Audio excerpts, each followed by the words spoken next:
Kita teruskan dengan perbualan bahasa Arab kita minggu ini. Lughatul Quran, lughatul jannah. Itulah kata-kata biasalah orang belajar kan.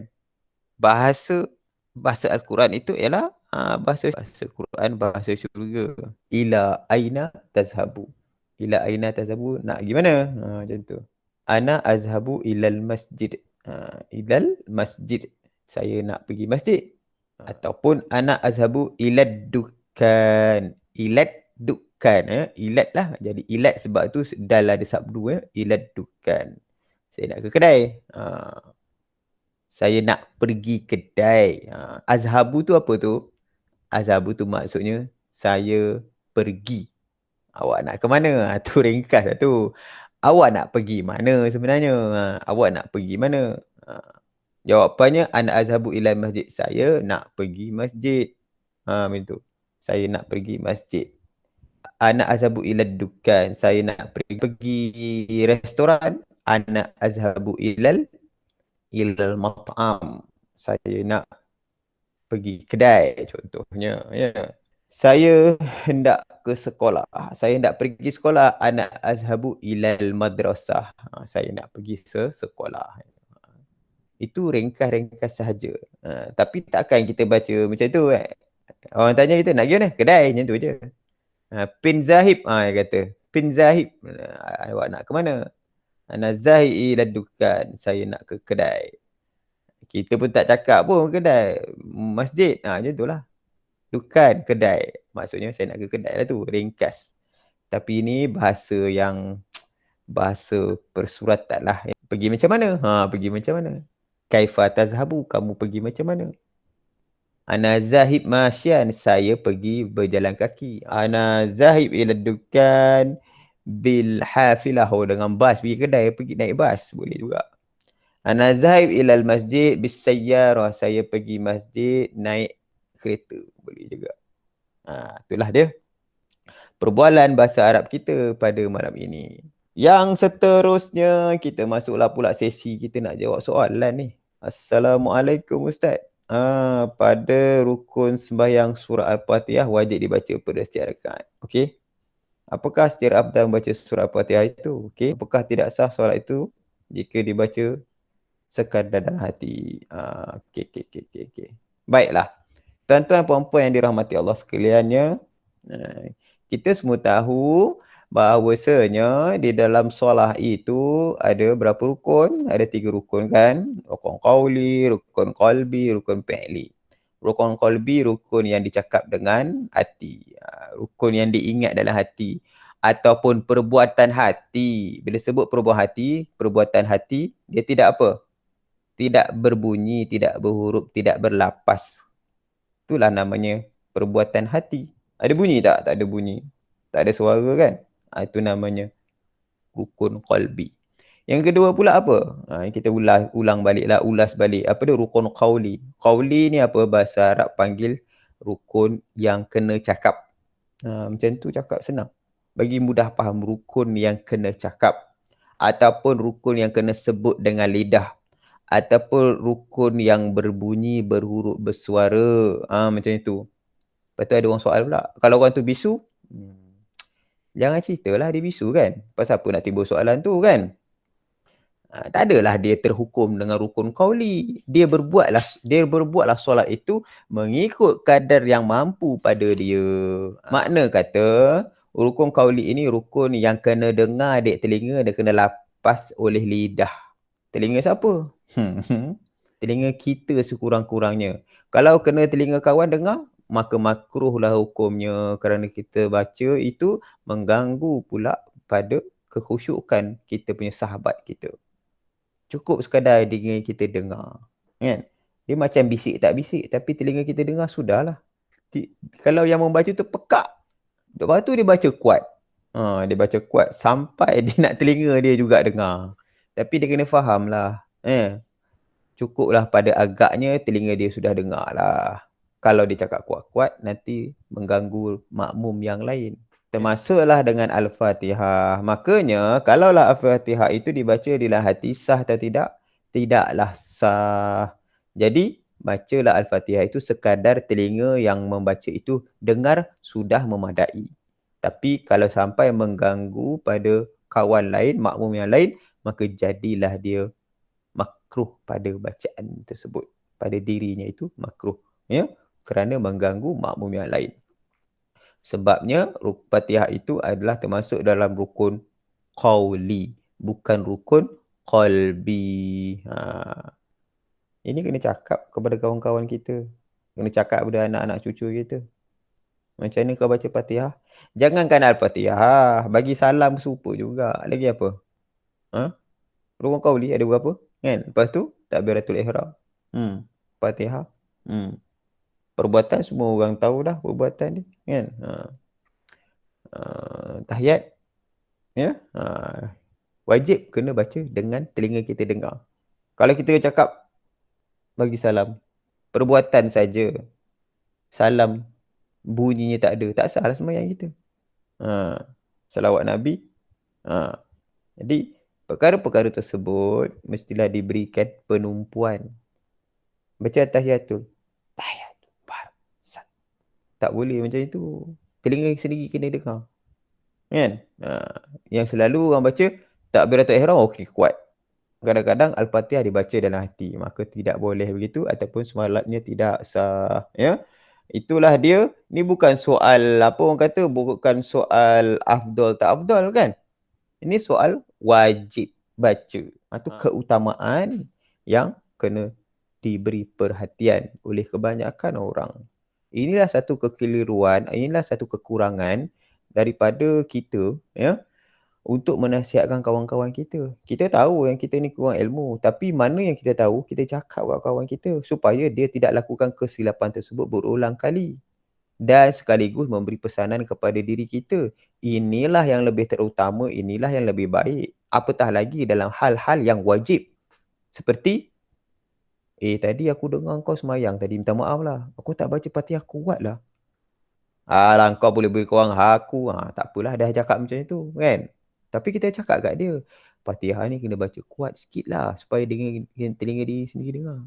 Jangan lagi lepas ni kita kata, aku pun tak berapa bagus nak nasihat kau orang. Boleh ke cakap macam tu? Tak boleh. Siapa yang kita nak kena pesan dulu? Yang terdekat dengan kita, ahli keluarga kita. Siapa lagi? Anak kita lah. Cucu kita lah. Kawan-kawan yang rapat dengan kita lah. Kawan-kawan sekerja kita lah. Bukan kita nak cek bacaan dia. Bukan kita nak tengok sembahyang dia. Kebetulan dia sembahyang kat sebelah kita. Alright. Jadi itulah dia jawapan terhadap persoalan yang diberikan oleh sahabat kita lah, ya, berkenaan dengan Al-Fatihah ni. Tahulah kita apa yang dikatakan rukun qalbi, tahulah kita apa yang dikatakan rukun qauli, tahulah kita apa yang dikatakan rukun fi'li. Qalbi. Baiklah tuan-tuan semua, kita akan teruskan pula dengan pelajaran-pelajaran yang kita telah baca, yang kita telah belajar, yang kita telah ulang kaji beberapa minggu yang lalu. Daripada alif sampai ya. Tempat keluar huruf ada 5.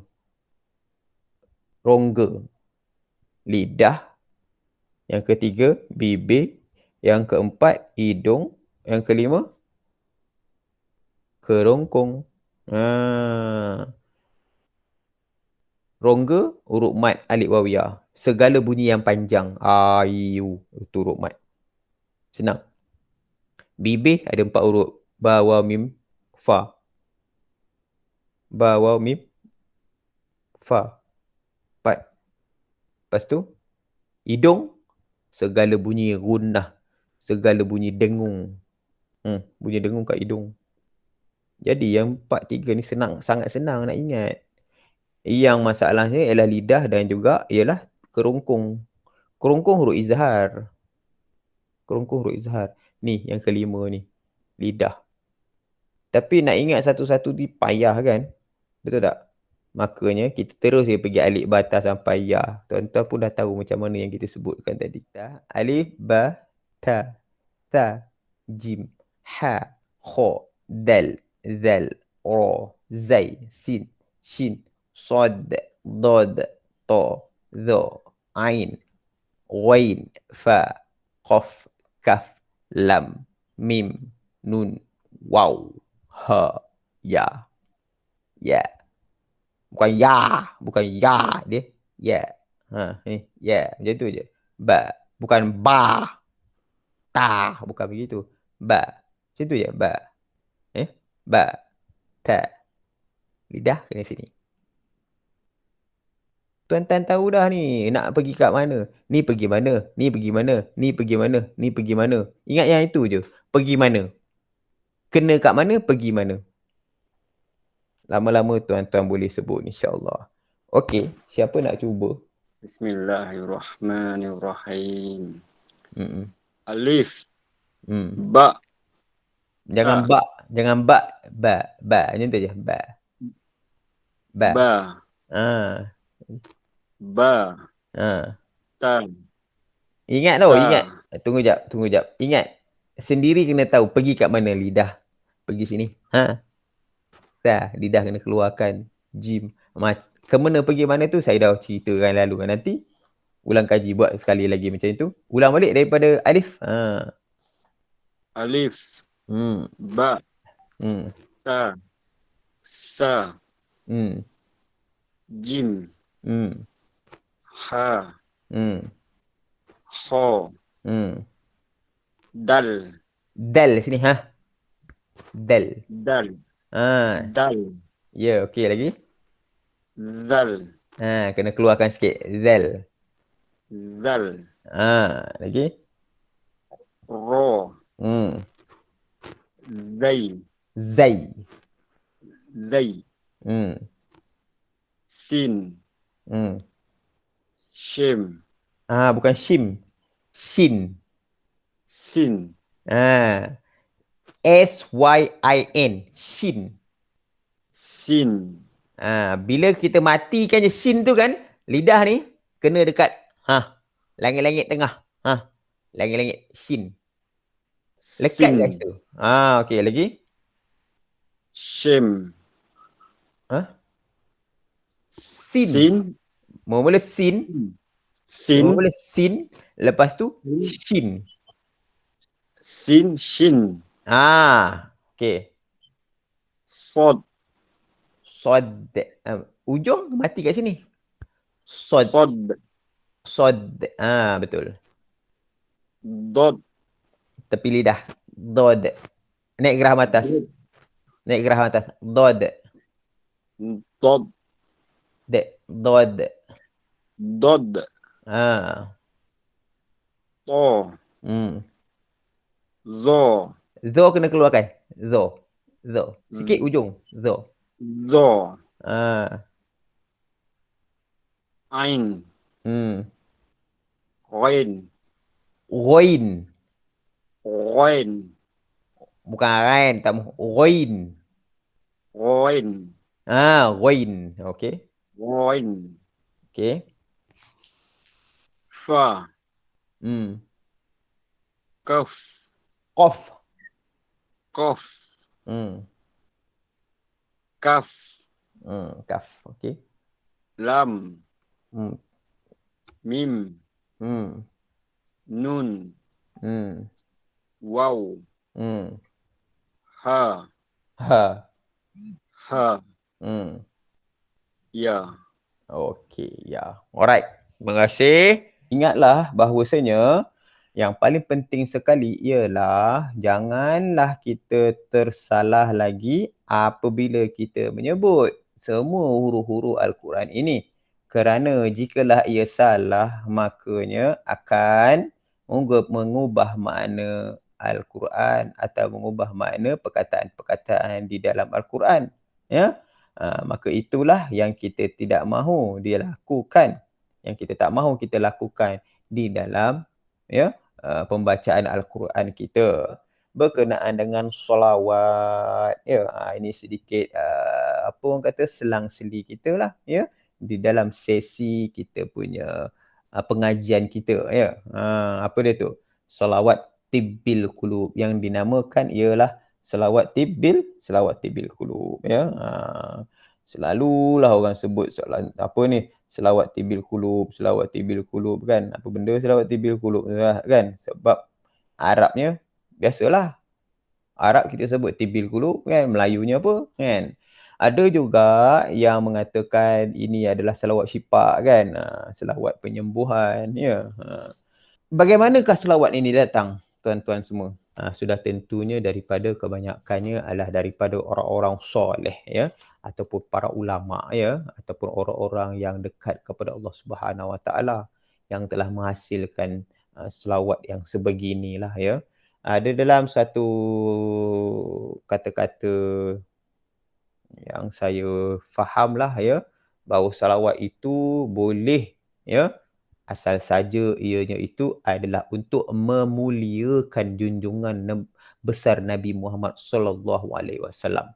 Sebab itu selawat ini banyak sangat ada satu buku tu dia telah buat cetakan dia apa, dia kata ada selawat 99 jenis selawat. Ya, ada lagi yang kata lebih banyak lagi daripada itu. Yang kita tahu ni pun hanya sikit saja. Selawat Tafrijiyah, selawat Tibil Qulub, selawat Syifa, selawat Badar, selawat Nuril Anwar, apa lagi? Selawat Jibril. Macam-macam jenis selawat. Kan?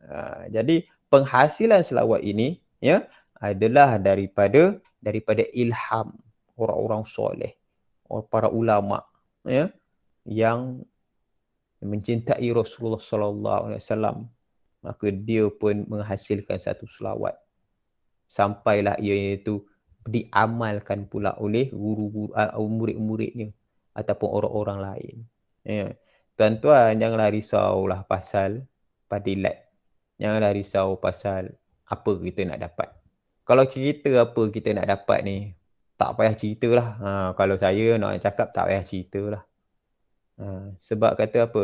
Kerana Allah dan malaikat pun berselawat kepada junjungan besar Nabi Muhammad sallallahu alaihi wasallam. Cukup je kita faham ayat Quran tu. Innallaha malaikatahu yusalluna 'alan nabi. Allah dan malaikat berselawat kepada Nabi. Cukup dah. Kalau kita faham ke situ, kita tak payah nak duk minta dah. Kita buat sajalah. Kalau Allah dan malaikat selawat bagi salam kepada Rasul junjungan, dan kalau kita pun takkan tak banyak, mungkin sikit, insya-Allah adalah bahagiannya, kan? Jadi hari ni kita nak belajar selawat Tibbil Qulub. Allahumma salli ala sayyidina Muhammadin tibbil qulubi wa dawaiha wa afiyatil abdani wa shifaiha wa nuril absari wa diyaiha wa ala alihi wa sahbihi wa barik wa sallim. Kat situ dah ada makna dah. Sakit hati ke, sakit jantung ke. Ni nak cerita bab perubatan lah kan. Kan? Allahumma salli wa sallim. Dia nak apa selawat ni? Tembuh kat ni. Dia bubur dekat dia punya apa? Jantung dia ni kan. Orang sakit jantung. Ataupun hati berdebar. Ataupun ada masalah hati. Ataupun hati ni selalu berkata yang bukan-bukan. Dia pusing lah. 7 kali baca. 7 kali ikut macam arah kiblat. Nah. Lagi apa dia kata kat situ lagi? Wa'afiatil abdan. Pagi-pagi. 3 kali baca hembus kat tapak tangan kita. Usap daripada ujung kaki sampailah seluruh badan sampai ubun-ubun. Wa'afiatil abdan maknanya apa? Bagi sihat tubuh badan. Lagi apa? Wa shifaiha dengan sembuhannya. Wa nuril absar. Kok mata rabun ke, kok mata cerah nak cerah ke, kok mata kita ni nak lihat yang baik-baik ke, kok mata kita yang Allah bukalah hijab tengok benda yang baik-baik ke kan. Janganlah bagi aku mata aku buta sampai aku lupa kebesaran-Mu wahai Tuhan. Cakap macam itulah mudah kan. Mata ni guna ni nak tengok kebesaran Tuhan. Tu sebenarnya. Bukan kata nikmat Tuhan, kebesaran. Nikmat tu semua yang segala yang nampak baik dan buruk, gelap dan terang, itulah nikmat Tuhan. Tapi apa dia nikmat Tuhan tu? Kebesaran dia yang ditunjukkan kepada kita. Habis tu ustaz, rugilah kalau orang tu tak ada mata. Tak ada satu pun kejadian Tuhan tu rugi. Ingat tu. Kalaulah tu kejadian Tuhan itu ada rugi, maka lemahlah Tuhan. Tu kita nak kena faham. Tak ada satu pun kejadian Tuhan itu salah. Kalau kita kata salah, lemahlah Tuhan. Segagahnya lumrah manusia itu apa? Segagahnya lumrah manusia itu mengeluh. Biasalah, lupa kan? Lupa tu kita istighfar lah balik. Aduh, panas dah hari ni. serupa Tuhan jadi panas. Hujan lah pula ini kan. Aduh. Adalah nikmat untuk yang hujan ni, air itu kepada makhluk Tuhan yang lain. Tapi mulut manusia ni macam tu lah. Dia lupa kan. Lepas tu istighfar lah. Biasalah tu. Lumrah kita ni lupa. Tapi beringat-ingat itu penting. Tu lah gunanya kawan. Kawan ni gunanya supaya dia bagi ingat kat kita. Kalau kita tak nak kawan, duduk kita seorang-seorang. Siapa nak bagi ingat kat kita? Janganlah kita perasan sangat. Kalau kita duduk seorang tu, maka bahagialah kita dunia dan akhirat. Boleh buat semua saja. Habis kawan-kawan tak penting ke? Sahabat-sahabat lain tak penting ke? Kan? Orang-orang lain di luar sana tak penting ke? Ada pentingnya Tuhan bagi kepada kita. Jangan duduk seorang-seorang. Bukan kelompok kita saja nak masuk syurga. Kelompok orang lain pun nak masuk syurga. Kalau kita masuk syurga, boleh kita terkeluar tau. Kita tanya kat malaikat pula, pasal apa Tuhan keluarkan aku kat syurga? Kau duduk kat dunia dulu, kau tak suruh orang buat baik, kau suruh orang masuk syurga. Diam kita. Itulah dia tuan-tuan semua. Itu falsafah memahami sesuatu. Jangan kita buat-buat jadi macam sampah. Kita lah jadi yang rugi sebenarnya. Lagi apa? Wa nuril absar wa diyaha ni dia punya cahayanya lah. Dia punya keterangan dia. Terangan. Bagaimana apa? Penglihatan tu kita nak terang. Lagi apa? Wa ala alihi wasallam. Itu puji-pujian kepada Rasulullah dan juga sahabat. Inilah dia yang dinamakan selawat tibbil qulub. Benda lain kita tak ingatkan kan, kepada saya lah kan. Memanglah suruh-suruh baik. Tapi dua benda je, istighfar dengan selawat. Pesanlah kat kawan-kawan kita. Jangan lupa. Sambunglah kita dengan bacaan Al-Fatihah kita ayat 6. Sampai ke seterusnya. Itu hari kita sudah menceritakan tentang ihdinas siratal mustaqim. Ihdinas siratal mustaqim. Ya Tuhan, ya. Mintalah bagi hidayah kat aku ni jalan yang lurus. Jalan yang lurus tu jalan yang macam mana? Jalan yang kau kasihi, jalan yang kau redai, jalan yang kau kasihi, jalan Muhammad Rasulullah sallallahu alaihi wasallam. Kita tanya balik, apa jalan Muhammad? Kalau jalan Muhammad ni jalan memperjuangkan kerja-kerja Rasul. Itulah. Yang saya tahulah. Kalau yang tidak memperjuangkan kerja-kerja Rasul, tahu-tahulah sendiri. Duduklah kita dalam kelompok kita seorang-seorang. Itu bukan kerja Rasul tu. Tapi dalam Fatihah baca. Itu namanya tak faham-faham. Lepas itulah pula pada malam ini kita tumpukan pula jalan yang macam mana? Jalan yang kau bagi nikmat kepada mereka. Siratal ladzina an'amta alaihim. Siapakah golongan yang kau bagi nikmat kepada mereka? Kan? Itu penerangan lah ya. Penerangan ni kita cerita pasal dia punya sebutan dulu. Siratal ladzina an'amta alaihim ghairil maghdubi alaihim waladdallin. Nampak? Sira. Kan dah belajar tadi. Siratal tol Tol lazi nampak? Lazi. An pangkal kerongkong an tengah kerongkong. Tutup mulut. Tak kat sini. Tak. Alaihim. Bukan alaihim. Alaihim. Ghairil. Bukan ghairil. Ghairil. Mau. Bukan mo. Bukan mo. Bukan mau. Mau. Dia mau. Mau. Sifat isti'la tu. Walaupun ghair itu mati, dia ada lagi sifat isti'la dia. Mau. Du. Baik. Du. Bi alaihim. Jangan alaihim. Alaihim. Walau. Nampak ni? Tepi lidah. Walau. Nampak? Walau. Ya. Walau. Dolin. Okey. Itu pelajaran kita pada malam ini. Ya. Tapi sebelum itu, saya nak ada seorang dua orang daripada tuan-tuan semua nak sebut ulang kaji ihdinas siratal mustaqim. Okey, siapa suka rela? Bismillahirrahmanirrahim. Alhamdulillahi rabbil alamin. Ar-Rahmanir Rahim. مالك يوم الدين إياك نعبد وإياك نستعين اهدنا الصراط Ulang balik. Ihdi. Ha. إه- Ihdi. Ihdinaus. اهدنا الصراط المستقيم. Okey, bagus. Ya. Tu saya ada nampak perubahan pada sebutan huruf dal dan juga huruf qaf tu. Itu penting tu ya. Na'budu, betul. Na'budu mustaqim. Okey, bagus. Jadi biasanya ayat terakhir ni kita tarik nafas panjang lah ya. Sebab kita nak baca mad lazim kalimi musaqqal tu 6 harakat. Kena tarik nafas panjang. Satu lagi, tuan-tuan semua kena ingat siratal ladzina an'am. Nampak? An'am. Ada orang baca macam tu. An'am. Ada an'am. Tu. Ada juga yang sebut juga siratal ladzina am. Am dulu dia balun sekali. An'am. Dia sebut dengan huruf ain. An'am. Salah tu. An'am. Satu hamzah an, satu lagi am tengah lidah. Satu pangkal kerongkong, satu lagi tengah kerongkong. An. Jangan an'am.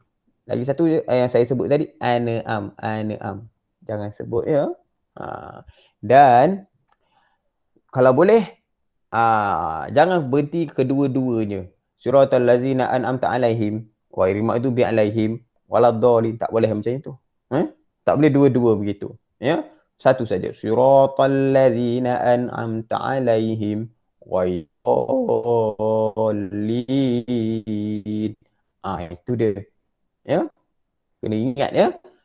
Jadi jika kita lihat pada kesalahan apa yang berlaku pada siratal ladzi itu. Yang saya dah sebutkan tadi tu. Nabi Ibrahim. Salahlah tu. Nabi Ibrahim. Assalamualaikum. Salah. Kum bukan kum. Kum. Assalamualaikum. Sebenar-benarnya begitulah. Ya? Jadi alaihim tak boleh lagi baca alaihim. Baca alaihim. Ghairil maghdubi alaihim. Lepas ni tuan-tuan semua cek kita punya Fatihah kita, anak beranak kita punya Fatihah mesti cek. Tengok betul-betul. Kan? Kita lah buat kursus Fatihah untuk anak-anak kita sebab dah tahulah lepas ni semua dah boleh baca dah. Kan? InsyaAllah. Alright, siapa lah lagi seorang ni? Kita minta ada volunteer lagi seorang baca.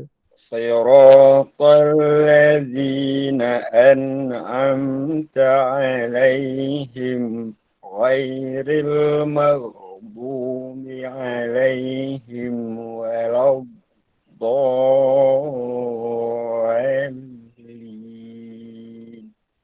Lagi sekali baca. Ghairil maghdubi alaihim waladdall.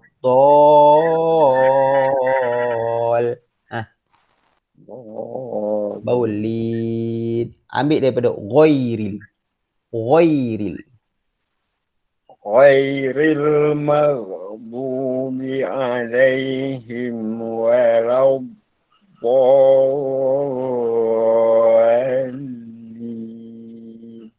Dia terus naik kan? Terus naik lidah, terus naik kat langit-langit keras. Dol. Nampak? Dol.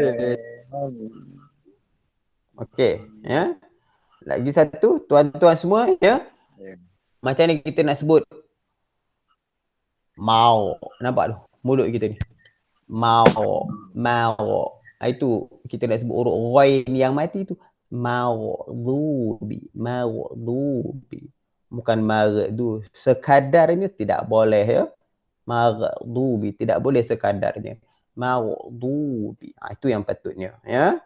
Yang selama ni kita dah baca salah rupa-rupanya kan. Macam huruf dot tu. Huruf dot ada macam mana berapa ramai orang baca wala dolin, dolin.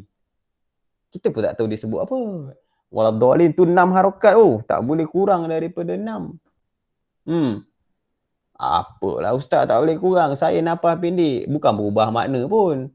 Betul lah tu, makna tak berubah. Tapi hukum tajwid tak tepat. Bila tu hukum tajwid tak tepat, supaya kita pakai tayar kita lah, satu rim 14, satu rim 18, satu rim 14. Macam. Jalan boleh kan? Tetap dia boleh jalan. Tapi ada pincang sikit lah kereta tu. Kan? Supalah juga dalam sembahyang kita. Kalau boleh nak buat yang sempurna. Kalau boleh. Mananya Ustaz? Kita mana sempurna? Kita bukan Nabi. Iyalah. Kalau bukan Nabi kita nak ikut, siapa kita nak ikut?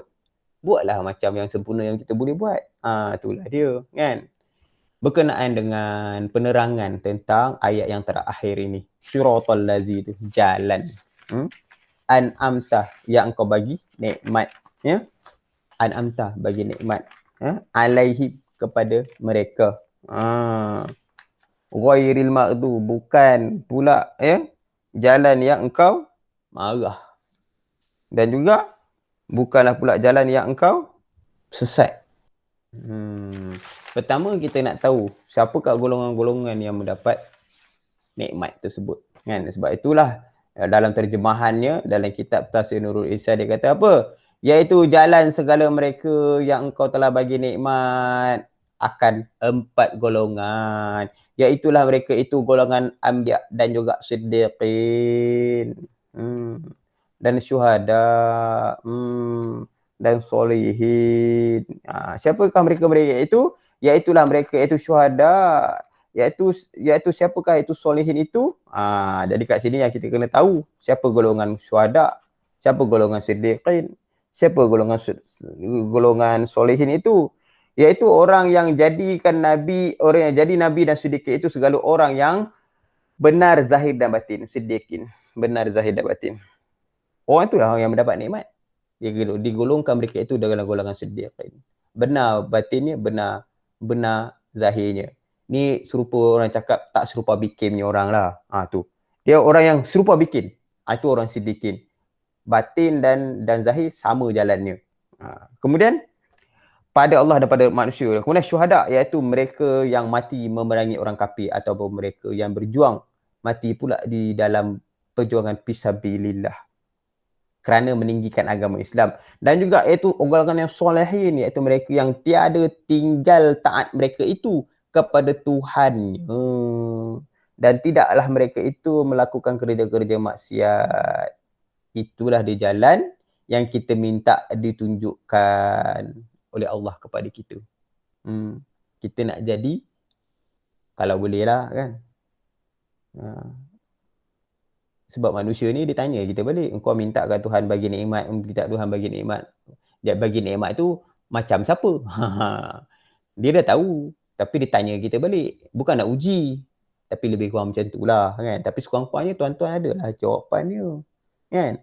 Syuhada, solihin, siddiqin, anbiya dan mursalin. Jawab macam tu.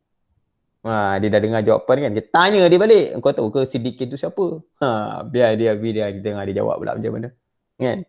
Kita bukan action, tapi kita suka untuk apa? Memanfaatkan antara satu sama lain. Tak adalah nanti kita baca Quran, kita tak tahu nikmat tu kepada siapa. Jadi, bila kita sebut, mohon kepada Allah Ta'ala, dapatlah aku tempias-tempias, ataupun dapat berkat macamlah orang-orang yang 4 firqah ini. Kalau kita tak termasuk pun, mudah-mudahan kita adalah sikit lah orang soleh ya, pernah juga buat baik. Macam tu lah kan. Kan, pernah lah juga kita membenarkan apa yang Nabi kita cakap. Pernah jugalah. Tak semua. Kita banyak buat salah kan, banyak buat dosa kan. Tapi kita tahulah minta kat Tuhan macam tu. Dan kita tak nak, apa yang kita tak nak? Iaitulah tak nak maghdubi, jalan orang yang engkau marah. Yang marah ni golongan orang Yahudi. Lagi apa? Waladhdallin, golongan Nasrani. Sesat lagi menyesatkan. Siapakah ada golongan-golongan Yahudi tu? Tahu Tuan-tuan bacalah sifat-sifat Yahudi di dalam Al-Quran. Apa? Sifat-sifat buruk dia tuan-tuan semua. Jadi sifat buruk ni, untuk Yahudi ni sifat buruk ni, kan? Sampai kita tak tersebut lah. Punyalah banyak. Yang Tuhan kata masuk dalam Fatihah ni, jangan ikut macam mana perangai orang Yahudi. Ya. Jadi itu yang kita katakan, macam mana kita nak kata selalu orang cakap, perangai macam Yahudi, nampak punya teruk kan? Sebab itulah kita cakap Tuhan yang itulah kan. Janganlah bagi aku ni sama buruk macam orang Yahudi punya perangai. Sebab yang ni ada dalam hadis mengatanya al-yahud maghdubi alaihi wan nasara dallun.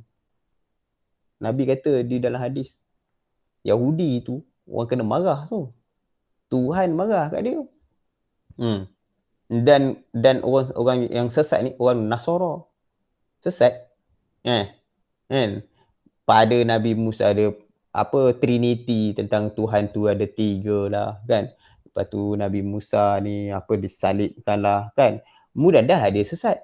Dia suruh pula orang sesat ikut dia pula. Macam itulah dia perangai orang Nasrani. Punya teruk ni. Sampai Tuhan telah kata di dalam Al-Quran. Dan kita mentafsirkannya itu macam perangai Yahudi, macam perangai Nasrani. Jadi kalau orang kata perangai macam Yahudi tu, orang tu marah sangat kat kita lah tu. Adalah yang kita buat salah sangat tu kan. Sampai macam itulah dia. Punya marah, Tuhan marah kepada mereka itu. Sesungguhnya orang yang dipati orang yang paling keras permusuhannya terhadap orang yang beriman ialah orang Yahudi dan orang-orang musyrik. Nampak tak? Sebab tu akhir zaman nanti orang Yahudi pun bunuh-bunuh juga kan. Ni surah Maidah ni ayat 82. Orang beriman menjadi musuh kepada orang Yahudi. Dia tak tahu ke? Dia tahu dia membaca Quran juga. Tuhan kata apa lagi? Kerana mereka melanggar janji, kami melaknat mereka itu dan kami jadikan mereka hati mereka itu keras macam batu. Itulah dia perangai Yahudi. Dia punya tingkah dan laku itu tidak menunjukkan keimanan dia kepada Allah dan Rasul. Maka jadilah dia macam orang Yahudi. Bukan saya kata tu. Tuhan yang kata hati mereka itu batu macam batu. Tuhan dah bagi petunjuk-petunjuk, dah bagi dia punya permisalahan, dah bagi dia punya apa orang kata misal-misal dan juga dia punya perumpamaan dalam Quran banyak sangat dah. Jadi kita ni nak tahu ni aku dua je senang. Kan? Sifat mazmumah, sifat yang buruk kan. Sifat mahmudah, sifat yang baik. Senang cakap macam ni je. Kita tahu dah perangai Yahudi, tahu perangai Nasrani. Kalau dah tahu macam tu lah dia perangai dia. Nak cerita mazmumah lah, payah lah pula nak cerita satu-satu. Tapi kalau kita cakap perangai sifat Yahudi, tahu dah segala yang buruk Yahudi lah tu. Segala yang sesat macam Nasrani lah tu. Sebab itulah di dalam pembelajaran, pengajian, pentafsiran ya, ghairil maghdubi alaihim, orang yang kena murka kat Tuhan. Yahudi dilanggar perintah Tuhan. Orang kata tak boleh menangkap ikan hari Sabtu, dia tahan lukah kan, tahan bubuh, tangkap juga. Tak boleh pergi laut tapi tangkap. Rupanya pergi laut tu buat apa? Bukan main-main air kan. Mesti nak menangkap ikan kan. Dia kata aku tak pergi laut. Aku tahan bubu je. Itulah dia pusing ikut lain pula. Itulah dia perangai Yahudi. Kalau kita ikut pusing, suka pusing cakap, pusing perangai, tu serupa perangai Yahudi lah tu. Jadi kita dah tahu dah. Jadi kita minta kepada Allah Subhanahu Wa Taala apabila kita sebut baca ini, kan? Apa Tuhan jawab? Dalam hadis Tuhan kata tau, hadza li abdi wa li abdi ma sa'alah. Ini daripada hamba aku. Dan apa yang hamba aku minta aku bagilah. Tuhan cakap macam itu. Sebab tu apa dalil mengatakan apa? Barang siapa yang ingin berkata-kata dengan Tuhannya, maka bacalah Al-Quran. Serupalah juga bila kita baca Fatihah ini, sebenarnya Tuhan jawab apa yang kita baca. Allah kata apa? Ini adalah daripada hamba-Ku dan untuknya apa yang dia minta. Apa yang kita minta? Kita minta jangan jadi perangai macam Yahudi. Kita minta jangan jadi macam perangai Nasrani, iaitu orang yang sesat. Kalau sesat tuan-tuan semua, aduhai. Memanglah kita ni sesat lagi. Sesat bermakna kata kita masih lagi jalan menuju kepada Tuhan. Tak jumpa jalan lagi kan? Mudah-mudahan kita jumpalah jalan menuju kepada Allah Subhanahu Wa Taala. Dalam erti kata yang sesat ni ialah itu yang kita tak nak, jadi perangai macam Yahudi, jangan diperangai macam Nasrani. Jadi kalau kita dah pusing satu hal, jangan kita ajak orang pusing sama kita. Tak boleh. Kau nak pusing kau punya pasal. Orang nak cakap betul-betul. Tapi kalau kau tak nak ikut, kau punya hal lah. Jadi kita punya tanggungjawab dah lepas. Tapi kesian dekat dia. Tu yang kita tak nak jadi macam tu pada kawan-kawan, sahabat-sahabat kita. Di dalam penyebutan ataupun pembacaan Al-Fatihah ini, sebenar-benarnya kita tahu dah yang ini nak bawa ke mana. Itu maksud saya lah, kan? Yang ini pasal apa? Dan kita bila nak baca tu, kita minta kepada Allah Subhanahu Wa Taala, cakap je lah kat dalam hati, ya Allah Ta'ala, mudah-mudahan aku baca jadilah golongan yang engkau apa orang kata redai, seperti golongan orang soleh, orang siddiqin, orang syuhada, orang perjuangan ni kan, orang syuhada lah tu kiranya. Mudah-mudahan itulah caranya kita nak membesarkan Allah Subhanahu Wa Taala, ya. Kita nak takbir kan Allah Taala, kita nak membesarkan Allah Subhanahu Wa Taala. Dengan kadang-kadang mungkin kita pun tak tahu cara kita nak membesarkan Tuhan macam mana, kan. Tuhan ni besar lah tu. Besarnya Tuhan tu, kan. Hebatnya dan agungnya Tuhan tu, kan. Sampai dinyatakan macam mana sifat-sifat orang-orang Yahudi, sifat-sifat orang Nasrani yang tak boleh kita ikut macam itu. Kasih Tuhan kepada kita tu bagi tunjuk. Dalam Al-Fatihah jangan jadi macam itu. Teringat saya dalam satu hadis mengatakan, ya, sungguhnya Allah Ta'ala itu mengangkat beberapa golongan dan merendahkan martabat yang lain sebab Quran. Sebab Quran. Allah angkat orang yang belajar Quran dengan perbandingan Allah rendahkan orang yang tak baca Quran. Tu dia. Kalau orang tu banyak amal solehnya, kan, tapi kurang baca Quran, contohlah, kan, Allah angkat darjat kita orang yang mengaji Quran, orang yang belajar Quran, membacanya, lebih daripada golongan orang yang tak baca, sebagai kemuliaan kepada kita. Ini tersebut di dalam hadis. Ada satu lagi hadis pula katanya, bacalah Al-Quran itu, baca surah Al-Baqarah dan juga surah Ali Imran. Nescaya kedua-dua surah ini, katanya lah, kan, akan mempertahankan isi kandungannya. Nampak tak? Dia jadi apa? Bagi macam pembela lah. Ataupun Quran ini tak ada rugi lah kalau kita belajar pun. Kita duduk dalam bilik kita bacalah satu muka surat pun, tak apa dah pun. Cukup dah tu. Kan? Walau malas sangat pun, kan? Malas lagi, setengah muka surat kita baca. Kan? Cukup dah tu. Boleh dah tu. Kan? Mudah-mudahan tuan-tuan semua mendapatlah sesuatu ya daripada kelas online kita ni, kan. Jangan kita rasa tak boleh, jangan kita rasa malas, jangan kita rasa kita ni apa orang kata tak nak. Yang masalah sekali bila kita kata tak nak ataupun kita rasa kita malas. Itulah yang paling masalah sekali. Dan daripada pihak saya berdoa kepada tuan-tuan semua supaya meneruskan lagi usaha-usaha untuk memperbaiki sebutan-sebutan huruf dan juga usaha-usaha untuk memotivasikan diri kita belajar Al-Quran perlahan-lahan supaya ada sesuatu yang kita dapat nikmati pada waktu-waktu yang mendatang, insya-Allah. Dan kelas kita yang akan datang, kita akan tentukanlah dia punya apa orang kata titik belajar dia apa, benda-benda yang kita nak belajar, kita akan bagi tahulah, ya, pada sesi 2 minggu daripada sekarang. Mungkin kita akan mulakan dengan apa tu, surah-surah pendek dan juga semakkan bacaan, ya. Surah pendek tu mula daripada surah-surah lazim lah, insya-Allah, ya. Itu saja daripada pihak saya. Moga-moga kelas kita ini mendapat keberkatan daripada Allah Subhanahu Wa Taala. Saya doakan tuan-tuan semua sihat walafiat dan juga teruskan pembelajaran tanpa ada rasa jemu, ya. Itulah saja. Wabillahi taufiq wal hidayah. Wassalamualaikum warahmatullahi taala wabarakatuh.